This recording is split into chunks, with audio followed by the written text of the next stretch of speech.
Baik, kali ini kita akan mempelajari mengenai cacat di dalam benda padat, di mana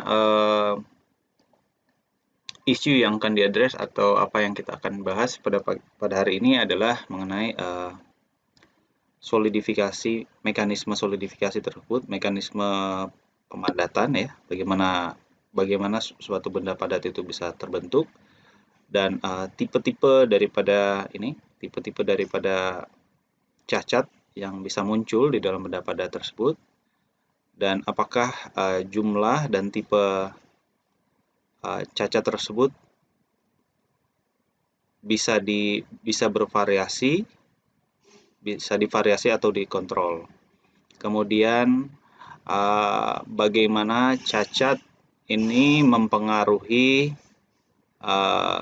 sifat-sifat material. Kemudian cacat-cacat apa saja yang tidak diinginkan. Oke.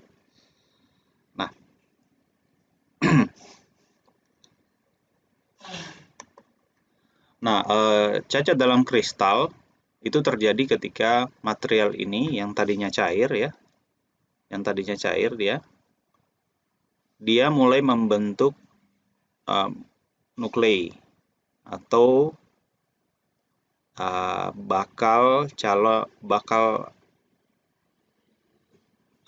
calon kristal ya. Jadi kita tahu kristal itu adalah bagian dari benda padat. Ini ada 2 step ya di sini kita lihat. Pertama adalah bagaimana terbentuknya nuklei. Terus kemudian bagaimana nuklei tersebut membentuk kristal, di mana kristal ini adalah struktur yang kemudian membentuk grain atau struktur dari grain tersebut. Itu dimulai dengan material yang cair, di mana semuanya berbentuk cairan. Nah, ini kita lihat bagaimana dia bertumbuh dari nuklei tersebut, terus menjadi kristal, ya di sini nuklei, kemudian menjadi kristal, ya. Kemudian pada akhirnya kristal tadi ketika mereka ini masih cair ya, ini masih cair yang bagian ini. Kemudian dia tumbuh menjadi seperti ini, jadi grain ya, dimana kita sudah pelajari sebelumnya, ini ada grain boundary dan seterusnya. Jadi ini sudah jadi benda padat, jadi structure. Nah, kemudian seterusnya kita bisa lihat di sini, ini adalah material polikristalin ya, polikristalin material. Anda langsung lihat saja di sini, ini adalah bagian-bagian yang teraturnya ya. Dari sini ke sini Anda bisa lihat keteraturannya ya. Sana maupun ya dari itu. Ini 3 dimensi ya, jadi bukan hanya 2 dimensi. Nah, bagian yang ini adalah bagian di mana mereka itu tidak keteraturan ini tidak berhenti. Keteraturannya berhenti dan dia bertemu dengan keteraturan yang lain lagi yang kita sebut dengan grain boundary. Oke, dan grain boundary itu ada dua jenis. High angle grain boundary seperti ini ya. Jadi kalau kita ambil yang ini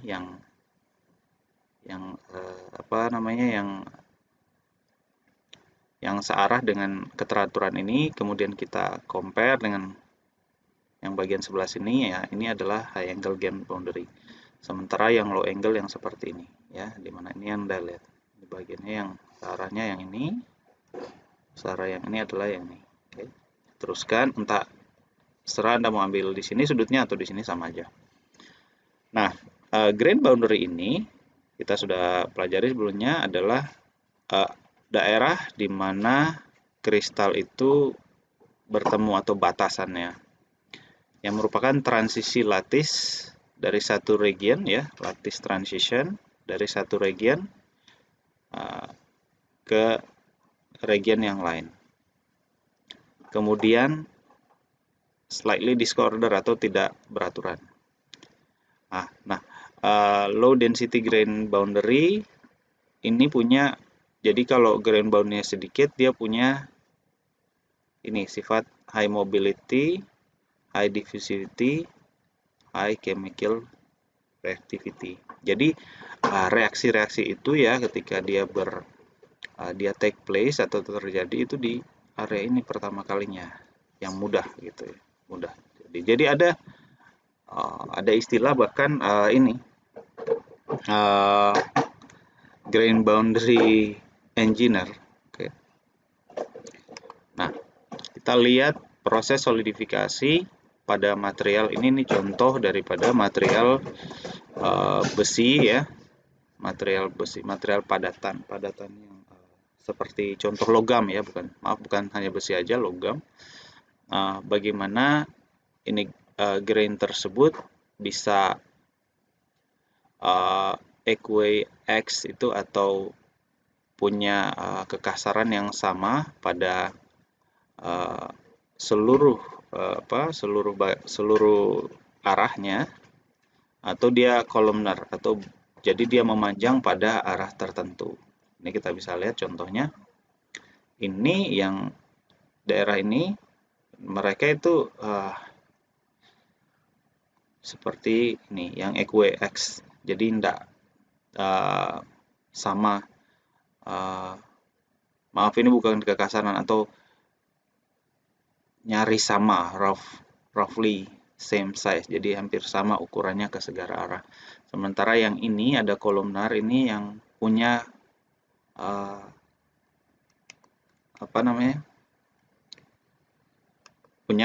punya arah tertentu ya, arahnya ya seperti ini ya, Anda sudah bisa lihat ya, ini ada arahnya. Ini berbentuk kolom gitu ya. Nih, jadi bisa kita lihat lah ini. Oke. Nah,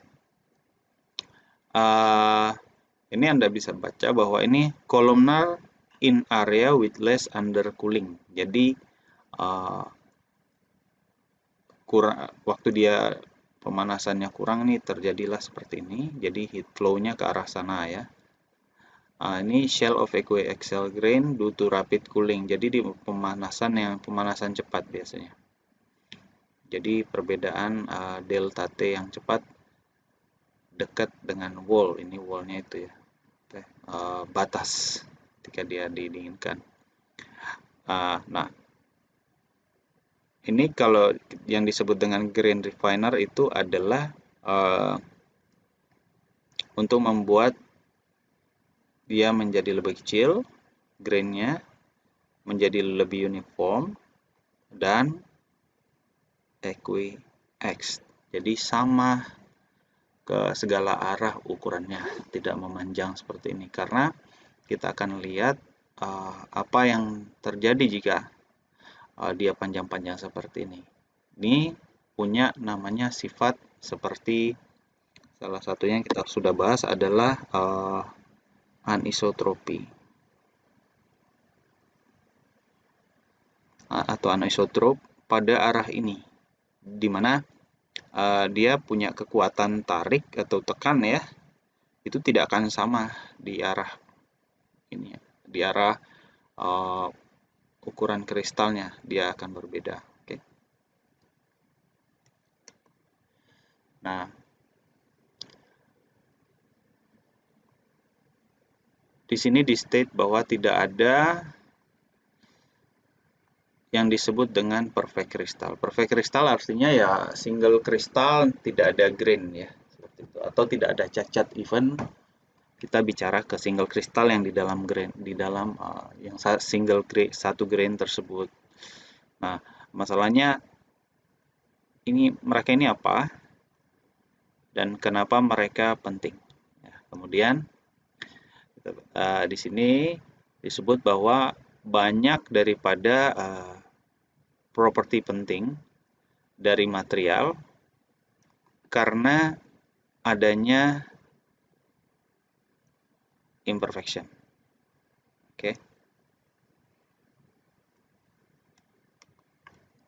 Lihat tipe dari imperfection tersebut, ada vacancy atom.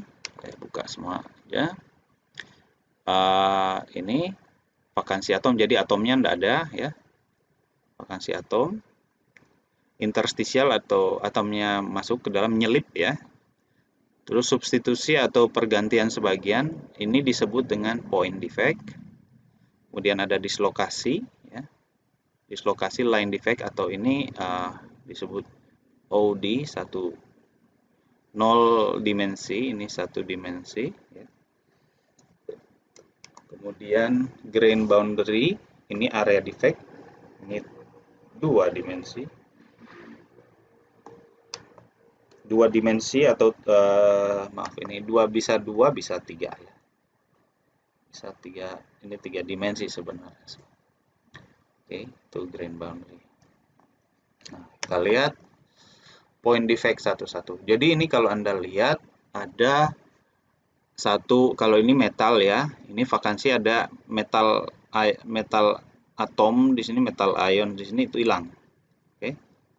Dihilang. Jadi vakansi, sehingga terjadi distorsi di bidang kristalnya. Ini single kristal ya.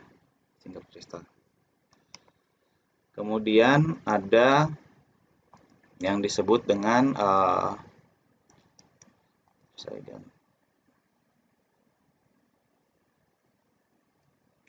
ada self interstitial. Jadi ekstra atom yang masuk di antara kristal ini. Jadi Anda bisa lihat ini terjadi distorsi juga ya. Jadi ini kalau ini distorsi masuk, ini distorsi keluar karena ada self interstitial. Jadi atom dianya sendiri tidak ada di harusnya dia tidak berada di sini. Oke. Nah, untuk konsentrasinya, oke, equilibrium konsentrasi daripada point defect ini itu bervariasi oleh temperatur. Jadi ini contoh jumlah rumusnya NF atau number of defect, jumlah daripada defect tersebut. Number of potential defect site, jadi jumlah daripada site yang ada defect tersebut. Oke, jadi bisa jadi di site tersebut ada cuma satu, tapi ada beberapa, ada yang masuk, jumlah defectnya ada berapa gitu. Ada misalkan kosong ada 2, tapi site-nya 1 gitu ya. Nah, ini tidak lain adalah aktivasi energi aktivasi minus QV, eksponen dari ini. Jadi eksponensial dari ini. Jadi kemudian ada konstan Boltzmann karena temperatur ini dipengaruhi oleh subfaktor temperatur. Nah, kalau Anda lihat di sini, kalau kita karena ini minus ya, ini rumusnya eksponen E pangkat gitu ya. Kalau E pangkat negatif ini, artinya kalau negatif berarti ini 1 per gitu ya. Nah, karena dia pangkat negatif, maka yang terjadi adalah kalau T semakin besar, oke, maka akan semakin banyak defect ini. Karena yang lain kan konstan. Boltzmann konstan, dia konstan ya, jelas konstan ya. Ini setiap material punya satu activation energy. Nggak berubah-berubah dia. Jadi yang berubahnya temperatur ini aja. Oke, nah ini yang tadi disebut each lattice site is a potential vacancy site. Jadi ini bisa jadi hanya satu, tapi bisa ada beberapa yang di sini yang misalkan yang hilang misalnya. Nah, oke, kita lanjut lagi. Nah, kita bisa dapat QV-nya, energi aktivasi dari eksperimen. Kita coba lihat. Nah, ini kan eksponennya. Jadi jumlah ini tidak lain adalah eksponen ya. Nah, bisa lihat temperatur bertambah, dia bertambah dengan eksponen ya. Konsentrasi daripada efek ya. Cuma dari rumus saja kita udah bisa lihat. Nah, kalau kita plot dia, kita buat logaritma, terus ini 1 per T, maka kita bisa dapat garis ini. Ini kalau kita eksperimen, kita lakukan, kita bisa dapat apa? Energi aktivasinya. Oke. Energi aktivasinya bagi konstanta Boltzmann plot ini. Ya. Slope-nya tidak lain adalah QV per K. Ini rumusnya tinggal kita rearrange lagi kan. Contoh, kita estimasi vakansi konsentrasi.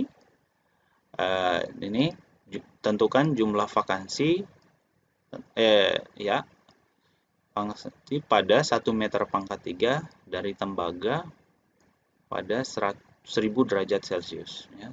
1 meter pangkat 3 ini yang mau kita tentukan, number of vacancy. Nah, row kita tahu ada ini sudah ditentukan duluan ya, sudah ketahuan ya, QV-nya, jumlah AR-nya Cu adalah 63,5 gram per mol, Na adalah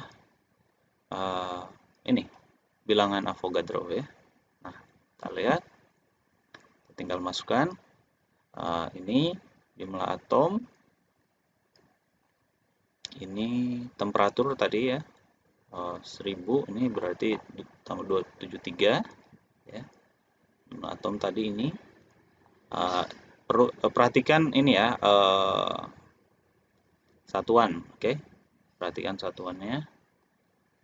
Jadi ini satuannya tinggal, ini salah satu kunci kita seingat, jika kita tidak hafal dengan persamaannya, Anda cukup hafal dengan, cukup lihat ini satuannya ya. Nah, kita dapatkan jumlah vakansi per site. Jadi kalau ini per satu site ya, per site segini. Oke, ada 2,7 kali 10 pangkat minus 4 untuk copper ya. Nah, sekarang kita mau cari bagaimana pada 1 meter pangkat 3. Jadi kita mau lihat ini per meter pangkat 3-nya gimana. Nah, ini jumlah N, tidak lain adalah rho, bilangan Avogadro tadi yang di atas, dibagi MR-nya copper ya. Dikali 1 meter pangkat 3. Ini kita dapat jumlahnya sekitar 8 kali 10 pangkat 28 site. Jadi ini cukup banyak nih. Jadi vakansi di jumlah vakansi atom di copper pada 1000 derajat Celcius ada sekian. Nah, kalau seandainya Anda quench material ini, jadi dia dalam keadaan panas tersebut, Anda quenching langsung ya. Anda masuk celup ke dalam air atau nitrogen gitu, didinginkan dengan cepat, maka ini akan bertahan di sana. Ya, tidak akan, maksudnya tidak akan persis karena ada sedikit, pasti akan terjadi penurunan, namun Anda mempertahankan sebagian besarnya. Namun kalau Anda dinginkan diam-diam, ini dinginkan dengan pelan-pelan, ini akan berkurang. Nah, ini jadi dari sini belum selesai ya. NF kita kalikan yang ini NF per N ya, dikali dengan ini, maka jumlah vakansinya adalah 2,2 kali 10 pangkat 25. Jadi ini jumlah site-nya, ini jumlah vakansinya ya, yang ada di material tersebut per 1 meter pangkat 3 per 1 kubik. Nah, ini kita mau cek bagaimana vakansi konsentrasi pada equilibrium ya. Untuk kalau kita pakai elektron mikroskop, low energy elektron mikroskop pada permukaan dari NiAl yang mana permukaannya itu adalah permukaan 110. Kita naikkan temperaturnya, ya. Kita akan melihat bahwa akan terjadi surface island dari atom tersebut akan tumbuh. Coba kita lihat, ini bisa diklik nggak ini?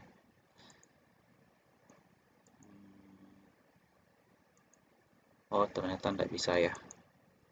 Jadi ini kalau saya nggak bisa. Oke, jadi yang dimaksud dengan island ini adalah yang ini. Ini akan tumbuh.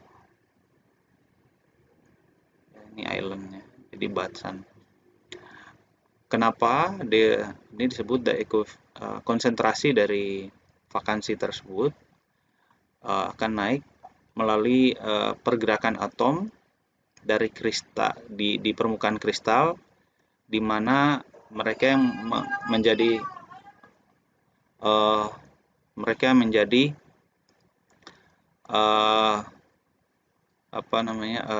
kristal yang bergerak tadi di area-area ini, ya. Nah, Anda bisa lihat di sini. Ini yang Anda lihat seperti ini adalah layer atom ini yang bergerak di sini. Bergerak karena apa? Vakansinya ini dia bergerak. Oke, ini ada vakansinya. Nah, imperfection berikutnya itu datang dari impurity, dari impuritas yang lain. Nih, impurity impurity B yang ditambahkan pada host A atau tuan rumah. Oke. Kita sebut dengan solid solution dari B di dalam A. Jadi distribusinya random daripada jumlah point defect tadi, ya. Contohnya ini kalau dia sama jari-jari atau mendekatilah jari-jari atomnya, ini agak besar, jadi seperti ini. Oke, contoh ini CuNi, di mana copper itu lebih kecil dari jari-jari atomnya nikel, ya. Atau karbon di dalam besi. Nah, ini bisa lihat ya, kalau CuNi ini copper itu menggantikan atom daripada nikel. Sementara kalau karbon di sini dalam Fe itu dia tidak menggantikan, tapi dia menyelip di antara. Jadi masih ada area-area kosong di sini, itu dia menyelip di sana. Oke. Jadi ini disebut sebagai interstisial, kalau ini substitusional, ya. Jadi substitusi menggantikan. Nah, kalau mereka membentuk struktur yang teratur, ya. Contoh ini adalah solid solution dari B di A pada A, yang akhirnya membentuk fasa baru, ya. Jadi ini dibilang bahwa usually large amount of AE. Jadi mereka jadi beraturan di sini, ya, seperti ini. Jadi teratur kalau Anda perhatiin. Ini menjadi fasa yang baru, ya. Artinya apa sih fasa baru di situ? Fasa baru itu dia punya komposisi yang berbeda dan bahkan punya struktur kristal yang berbeda. Misalkan kita sebut ini struktur kristalnya apa ya? Heksagonal gitu.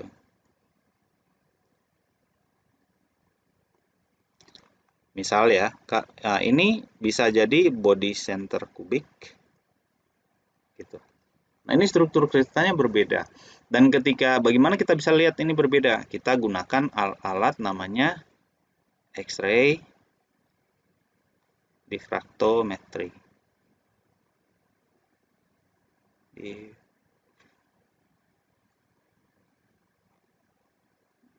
Atau XRD, ya. Nah, pada bagian ini, terutama pada bagian metal, imperfection atau cacat pada metal itu untuk kondisi solid solution atau SS itu dikenal dengan rotary Hume rule atau W, di mana ini datang dari dua orang ini, W. Hume dan Rotary. Jadi mereka punya aturan. Jadi pertama, mengenai perbedaan atomic radiusnya harus lebih kecil dari 15. Di dalam periodic table itu mereka paling tidak punya similar electronegativity. Tidak sama tapi paling tidak mendekati ya. Punya struktur yang sama pada material murninya. Kemudian valensi biasanya sama. Jadi metal ini cenderung untuk punya kelarutan, tendensi kelarutan, dan dia terlarut pada metal dengan yang valensinya lebih tinggi, okay? Daripada yang valensinya lebih rendah, ini lower valency. Oke. Nah, kita lihat aplikasi dari Hume Rotary Rules ini pada solid solution. Ini contoh, Anda memprediksi aluminium atau Ag ini perak yang bisa didissolve ke Zn. Ini kira-kira mana yang bisa dengan mudah, lebih mudah mana? Artinya apakah Al atau Ag yang mudah terdissolve di dalam Zn? Atau lebih mudah mana? Zn atau Al di dalam copper. Nah, kita lihat dari tabel ini. Nah, ini yang jadi pertanyaan buat kalian ya. Ini adalah jawaban di akhir kuis ya, di classroom, silahkan dijawab. Yang pertama dan ada dua soal, oke? Nah, impurity di dalam material padat ya, dalam material padat solid, untuk spesifikasi komposisi tertentu itu punya ini weight percent. Jadi punya jumlah berat. Jumlah berat itu tidak lain adalah ini, massa yang pertama dibagi massa pertama plus massa kedua. Jadi Anda bisa lihat nih, ini tidak lain adalah persen berat si M1 di dalam material tersebut ya. Atau kita gunakan persen atom. Oke, kita bisa gunakan persen atom. Kalau ini persen berat ya biasanya kita timbang ya, tapi terus terang saja kita sebenarnya seringkali salah mendefinisikan bahwa timbangan itu adalah massa. Salah ya. Yang kita timbang itu tidak lain, kalau ini tidak lain adalah M kali G. Oke. Kita timbang itu adalah berat, bukan massa. Dan ini seringkali kita sebut ini dikira adalah persen berat ini. Ini adalah persen massa, namun karena sudah berlaku umum ya, dimana kalau kita timbang sesuatu kan sama G-nya ya. Jadi kalau weight percentage harusnya ini rumusnya kan begini. M1 kali G, nggak ada G1, bagi M1 kali G plus M2 kali G. Saya balik lagi. M2 kali G. Nah, ini G-nya hilang. Jadi jadinya persen massa ya. Kemudian ada persen atom ya, nih. Jadi jumlah mol dari setiap dari komponen, tiap komponennya ya. Jadi ini mol M1 M2. Nah, sekarang kita ke line defect ya, line defect atau defect yang berbentuk garis. Jadi 1D, dia satu dimensi. Oke. Nah, dislokasi adalah line defect. Dan dia adalah slip antara crystal plane. antara bidang kristal dia terjadi slip system yang menghasilkan pergerakan dislokasi tadi yang akhirnya memproduksi plastik deformasi. Ini contoh untuk HCP. Jadi kalau Anda tarik ini kristal zinc ya, Zn. Ketika Anda tarik dia, yang terjadi adalah ini. Dia memanjang dan ketika dilepaskan gaya yang diaplikasikan ke sini ya. Jadi ini ada F. Ketika F-nya sama dengan 0, ketika F sama dengan 0, artinya sudah tidak ada gaya lagi nih. Maka ini panjangnya sudah berbeda, oke. Jadi dia sudah bertambah. Nah, bertambahnya delta L kan. Nah, Anda akan melihat bagian ini ada steps. Jadi kayak ada, kalau orientasi kristalnya benar, maka Anda lihat steps ini. Step ini lain adalah dislokasinya nih. Dislokasi yang garis tadi ya. Dislokasi garis. Nah, linear defect atau dislokasi ini adalah tadi sudah disebut one dimensional defect around which atom are misaligned. Jadi atom tersebut jadi misalignment ya, satu dengan yang lain. Kemudian ada edge dislokasi. Jadi sebagian bidangnya itu bergeser ya, sehingga yang dia jadi, misalkan saya coba gambarkan di sini ada atom. Oke, atom di sini.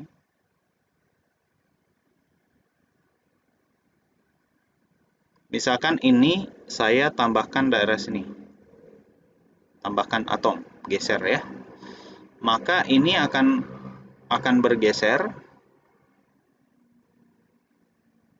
Ya, ini bagian atom ini yang akan ada pergeseran di sini. Ini bergeser yang tegak lurus terhadap ini. Jadi setengah plane. Keadaan berikutnya adalah seperti ini. Misalnya saya gambar lagi. Ini kurang bagus gambarnya. Nah, ini mungkin masih sama ya. Terus udah ini mulai gini. Nah, ini jadi satu arah, ini jadi begini. Ini tetap bertahan. Jadi ini bidangnya sudah bergeser ke sana.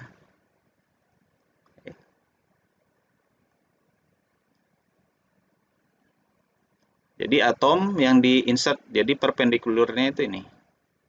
Oke. Ada screw dislokasi, spiral ram resulting shear deformasi. Jadi bidang B paralel terhadap dislokasinya. Nah, kalau ini tegak lurus, Anda sudah punya ide untuk paralelnya pastinya. Oke. Jadi dislokasinya berbentuk seperti kayaknya sini aja. Harus gambar kristalnya. Ini satu, saya gambar satu balok gitu ya.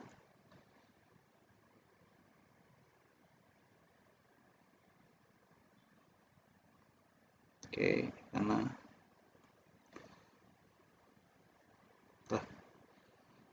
harus nyambung. Oke. Misalkan demikian ya. Oke, maaf gambarnya. Nah, yang disebut dislokasi dengan screw itu tadi, seandainya ada bagian ini ya, satu bagian ini misalkan ya. Kemudian kalau kita gambar ke dalam, itu dia bergeser terhadap bidang. Oke, saya coba. Nah, jadi bidang yang ini dia bergeser terhadap bidang yang bagian ini. Jadi let's say ini ke bawah. Oke, kalau ini ke bawah, nah ini tetap ya. Nah, ini ke bawah, maka arah daripada dislokasinya itu paralel dengan bidang dislokasinya. Jadi bidang dislokasinya ini. Jadi ini. Nah, kalau kita coba gambar ya, dia jadi bentuknya seperti kalau ini saya coba gambar di bagian dislokasi ya. Ini terus kemudian terjadi seperti ini.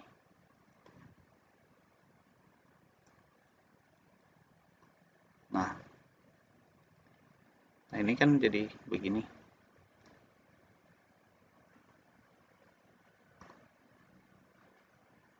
Karena ada skrup tadi. Nah, Anda bisa perhatikan kenapa bisa disebut skrup, karena ini kita lihat bidang yang masih sama saja ya. Ini ada berbentuk gini. Ini seperti skrup ya. Gitu. Nah, kemudian ada Berger vektor. Jadi ini adalah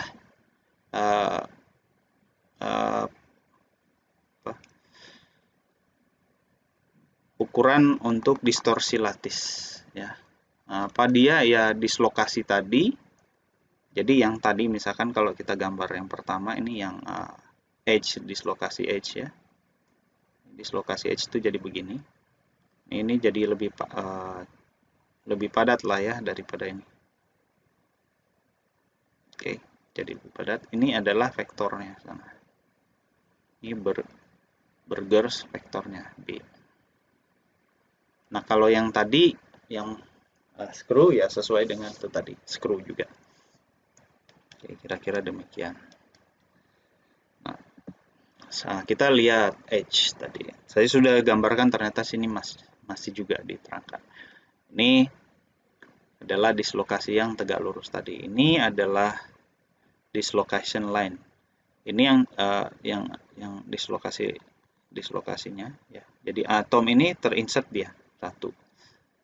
Nah, vektornya kemana? Vektornya ini, ya kan, sesuai. Jadi vektornya ke arah sana, Berger vektornya. Nah, ini Anda lihat sampai sini ini berhenti, dan ini join dengan yang lain. Mana? Ini Anda insert satu lattice plane masuk ke dalam. Oke, ini edge dislocation. Nah, ini adalah pergerakannya, pergerakan dari edge dislokasi tadi, kan? Bisa lihat. Ini nggak bisa jalan nih animasinya seperti sudah disebutkan tadi. Nggak bisa. Nah, untuk screw tadi saya sudah sebutkan, ini paralel, dia bergernya paralel nih dengan arah ini. Nah, kalau kita lihat dari potongannya saja, yang Anda lihat ini ada berger vektornya, ini terjadi perubahan di sini. Jadi ini yang disebut screw tadi. Nah, ini berputar begini seperti tadi. Jadi ini kalau kita lihat bidangnya yang searah dengan ini adalah ini, tapi sekarang dia posisinya sudah lebih di bawah, dan bukan hanya dia, semuanya ya, semuanya ini sudah di bawah. Nah, nih tidak bisa ditunjukkan juga ini posisinya kalau kita menggunakan PSME ya. Oke. Nah, ini ada screw ya, ada edge, screw, dan misdislocation. Bisa terjadi seperti ini juga kalau Anda lihat dari area ini. Oke, dilihat dari bidang ininya, yang perputaran ini adalah ini sumbunya. Kalau kita lihat kan di sini ada terjadi Berger vektornya ini dan ini dan ini ya. Oke. Mana yang kalau Anda lihat dia ada insert 2 ya sini. Nah, ini masuknya atom itu ini tegak lurus dengan bidangnya. Sementara yang lainnya paralel. Nah, saya salah. Ini jelas-jelas terlihat ini yang edge, ini yang screw ya. Jadi ini yang tegak lurus, ini yang paralel. Maaf. Nah, mix-nya di mana? Mix-nya di sini di antara keduanya. Jadi ternyata mix-nya ada di daerah sini. Tapi di dalam, kita nggak bisa lihat di luar, di dalamnya ya. Ini di dalam struktur. Anda, saya sendiri pun kita harus latih mata kita untuk bisa melihat seperti ini. Dan kesulitannya biasanya ketika kita mau coba bayangkan uh, apa yang terjadi di 3 dimensi, sementara kita punya kanvas, kita punya mata, kita lihat suatu hal yang sifatnya 2 dimensi sebenarnya, permukaannya. Nah, ini kalau kita pakai SEM atau Scanning Electron Microscope, ya, Anda akan lihat ini. Ini dislokasinya. Ini bukan grain boundary, dia putus dia ya. Ini juga demikian, ya, dislokasi. Jadi ya jelek sekali kelihatannya material. Nah, dislokasi pada kristal, ya, ini untuk contoh untuk struktur yang close packed plane direction. Ini dia yang dia memilih untuk terjadi di lokasi dislokasinya pada struktur dengan close packed plane-nya. Apa itu disebut close packed plane? Adalah koordinasi dengan apa namanya? Jumlah koordinasi yang paling tinggi di plane di bidangnya. Ini contoh kalau ini paling tinggi di ini bilangan koordinasi tetangga terdekatnya itu ada ini ada 6 ya. Nah, kalau kita gambar struktur kubik gitu kan. Ini kalau kita gambar struktur kubik, body center misalkan ya, paling gampang mau dibayangkan ya. Body center kubik yang di tengah ada ini, terus pojok-pojoknya ada. Nah, tapi ini 3 dimensi kan. Kalau Anda bilang, oh ini 8 Pak. Nggak mungkin 3 dislokasi ini kita bicara 2D dislokasi. Sehingga kalau struktur kubik yang paling banyak itu adalah yang tetangga terdekatnya paling banyak kalau kita letakkan dia itu di plane ini. Dia terdekat dengan 1, 2, 3, 4 gitu ya plane-nya. Gimana yang di permukaan Pak? Kalau yang di permukaan ini Anda tinggal extend aja ke sana gitu ya, misalkan. Tambahin. Nah, ini ada berapa? Yang terdekat saja, ini ada 4 juga. Ya kan? Jadi yang paling banyak itu 4 di sini. Sementara kalau yang close pack seperti FCC ya, maka Anda akan lihat dia di bidang 1, 1, 1. Nah, ada banyak bidangnya, termasuk salah satunya ini karena di 111 itu dia punya koordinasi 6 dengan tetangga terdekatnya. Nah ini maaf, ini yang HCP ya. HCP itu yang ada 6. Kalau kita gambarkan dia ini HCP, hexagonal close pack. Tapi ini bisa juga close pack hexagonalnya ini adalah close pack di struktur FCC kalau lihat dia dari diagonal 111. Nah, ini BCC tadi baru saya sebut karena dia hanya ada 444 ini jadinya enggak ada. Enggak ada tendensi gitu ya. Close pack plane-nya itu enggak ada. Yang disebut close pack plane itu berarti ada yang unclosed pack plane di tempat yang lain gitu. Oke. Nah, kita bisa lihat nih contohnya. Kalau kita tes antara MG, HCP, dan AL, SCC. HCP itu cuma punya 3 direction yang close pack-nya. Dari mana saya tahu? Itu kalau kita gambar HCP itu Anda gambar satu kalau gambar seperti ini ya, Anda gambar 6. Close pack plane-nya itu cuma di sini aja. Ini.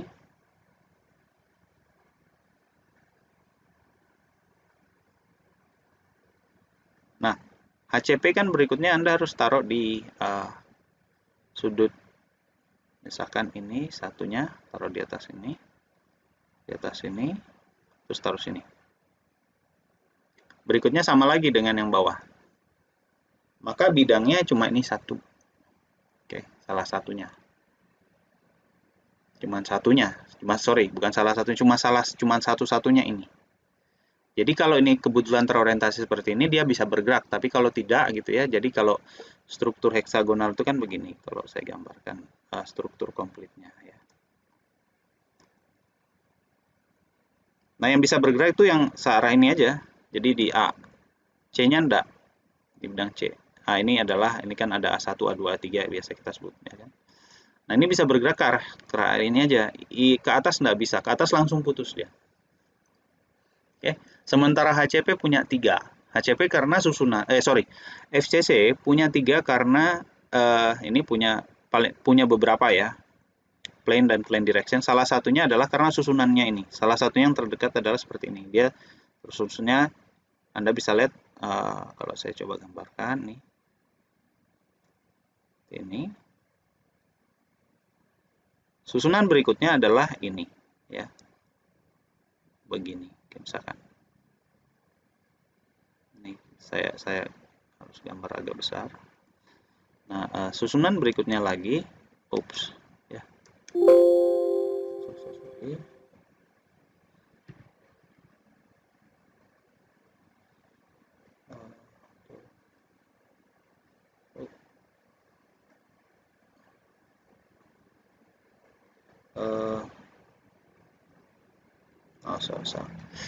Nah, kalau yang FCC ini ya, dia bukan, ini kan sudah ada di atasnya lagi. Dia berikutnya tidak seperti ini lagi dia stackingnya ya. Jadi berikutnya dia tidak sama lagi, tapi instead dia bergerak ke arah yang nggak ada ini. Sini, arah ini. Kemudian posisi berikutnya adalah ini ya. Posisi berikutnya lagi adalah ini.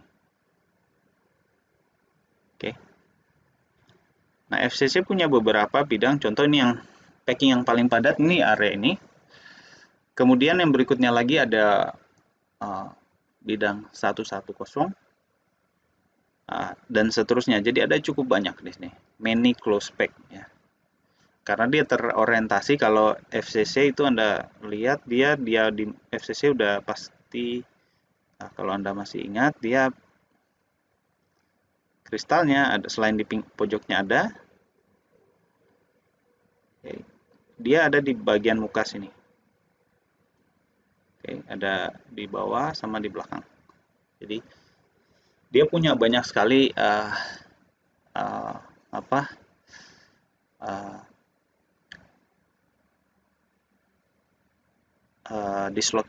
plane dislocation. Jadi untuk dia bisa bergerak ya.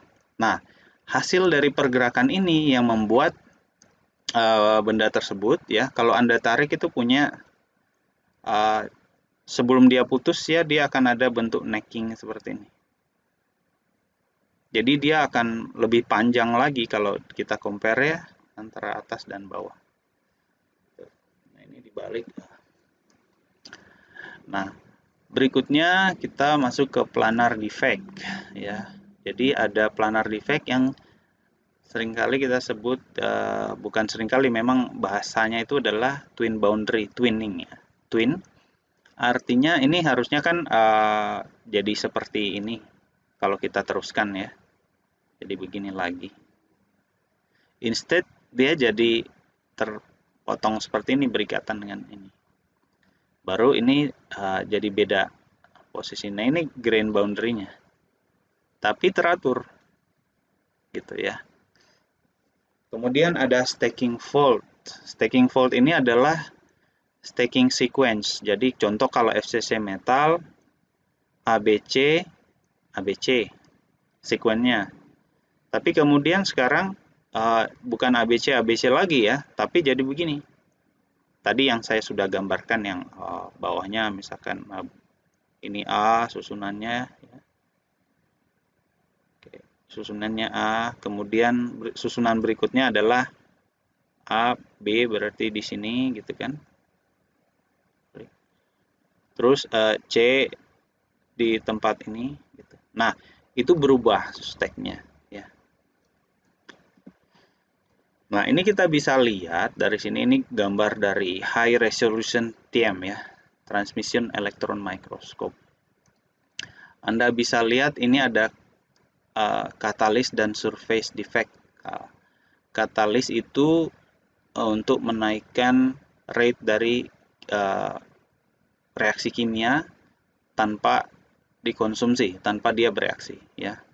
Jadi rate ini adalah berhubungan dengan reaction rate atau dia menurunkan energi aktivasi sama bahasa lainnya. Nah, katalisis ini bereaksi pada surface. Nah, ini dibuat ya, di engineer demikian rupa, ada atom, jadi ditambahin atom di sini. Ini ada vakansi, grafisnya berarti yang ini atomnya, terus ada step. Ini ada ledge, ada trace, trace itu ini tangga ya. Ini trace yang bagian train gitu ya. Nah, Anda bisa lihat di bagian ini. Nah, ini Anda lihat sebenarnya ini adalah array dari atom. Nah, sementara ini adalah individual atom, dan ini yang ada atom yang satu atom yang ditambahin. Anda lihat individual atom di sini. Terus ini ada ledge-nya, tangganya ya. Ada step-stepnya nih, ada trace-nya. Trace-nya itu yang bagian ini Anda lihat individual, satu layer gitu ya. Nah, ini dipakai karena ini per layer, ini dipakai untuk katalis, reaksi permukaan kan katalis itu. Nah, untuk mikroskopi kita untuk bisa melihat crystallite dan grain boundary ya. Karena memang dia size-nya bisa bervariasi ya. Bisa besar, seperti contoh single crystal quartz, atau ini quartz yang Anda bisa lihat kalau Anda ke pantai. Pasir putih itu umumnya quartz gitu ya. Kalau Anda lihat satu seperti kaca ya. Kalau kaca bukan quartz ya, dia SiO2 tapi gelas, dia amorphous. Meski sama-sama transparan, yang di pantai itu adalah SiO2 yang quartz yang muncul dari dalam bumi. Nah, itu single kristal. Kalau Anda bisa melihat dia transparan dari setiap sisinya. Ya, kalau Anda putar-putar terus transparan, tidak terjadi distorsi cahaya, itu single kristal. Tapi ya itu estimasi secara kasar ya. Ada intan sudah pasti ya, kalau ingin lihat yang perfect kristalnya Anda ke toko perhiasan, cari intan, diamond, itu udah pasti single kristal.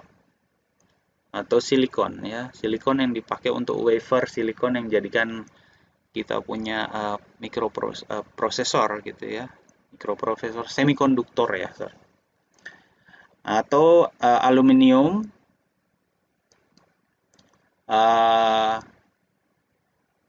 Ya, ini kalau Anda lihat dikasih di etsa atau kenain asam gitu ya, Anda akan bisa lihat individual grain-nya, jadi per single kristalnya. Nah, crystallite atau grain bisa juga sangat kecil, bisa kurang dari milimeter atau 1 milimeter atau less, bisa sampai nanometer ya. Jadi sebenarnya nanoteknologi ini kita salah satunya tidak lain adalah mengecilkan ukuran grain yang kemudian diikuti oleh ukuran partikelnya gitu ya. Nah, ini contoh kalau kita pakai optical microscope, yang Anda lihat terang gelap gini tidak lain adalah distorsi cahaya karena permukaan gitu ya. Nah, ini kalau grainnya arah orientasi kristal seperti ini, kemudian dipoles gitu, jadi ada proses bernama polishing gitu ya, jadi dipoles dulu dia seperti diamplas tapi sangat halus gitu ya, dipoles pakai yang begitu amplas yang sangat halus, kemudian sesudah itu dietsa, jadi dikasih cairan untuk biasanya asam gitu ya, atau cairan untuk mereduksi, untuk menghilangkan seperti Kalau dia bereaksi dengan udara, metal tersebut dia akan ada oksida gitu kan. Nah, kita hilangkan dulu dan ada sebagian yang masuk di antara grain boundary-nya. Sehingga kita akan melihat batasan butir, batasan grainnya. Namun demikian, yang kelihatan terang gerap ini adalah akibat dari scattering cahayanya. Jadi ini crystallographic plane-nya, dia ke arah orientasinya akan menentukan scattering light-nya balik ke mikroskop ya. Ini ada proses etching ya untuk memunculkan reflektannya. Jadi ini menghasilkan depending oleh kristal orientasi seperti saya sudah jelaskan di sana. Nah, ya ini. Kalau ini kita pakai optical microscope ya. Nah, ini definisi grain boundary are imperfection. Jadi bagian ini. Ketika di etsa ini masuk nih. Karena di boundary tersebut itu sangat reaktif. Karena apa? Salah satunya atomnya itu kenapa reaktif? Dia ada di permukaan. Saat saya gambar gini aja, asal aja. Oke. Nah, kalau kita anggap ini permukaan, ini tidak berhingga ya. Jadi ini sampai ke bawah. Yang ini atau yang ini yang di dalam ya, dia akan berikatan dengan ini. Perfect lah ikatannya ya, karena dia semua tetangganya ada. Sementara yang ada di sini cuma 1, 2, 3, dan 4 nih yang tetangga terdekatnya. Dia cenderung mau mengikat lagi nih. Sehingga ini energi sistemnya ini lebih, atom yang ada di sini, energi sistem dia individu itu tinggi. Ya, tidak seperti ini yang rendah. Jadi dia pengen tendensi untuk mengambil atom lain untuk berikatan. Jadi sangat reaktif boleh dikata demikian ya, reaktif. Jadi di daerah sini adalah daerah, apalagi yang ada di ujung begini. Jadi ini cuman berikatan 3 gitu ya. Nah ini lebih lagi gampang karena ikatannya tinggal dengan 2 ini kalau kita asumsi demikian ya. Sementara yang ini masih berikatan dengan, kalau ini masih ada 4 gitu atau 5 dan seterusnya.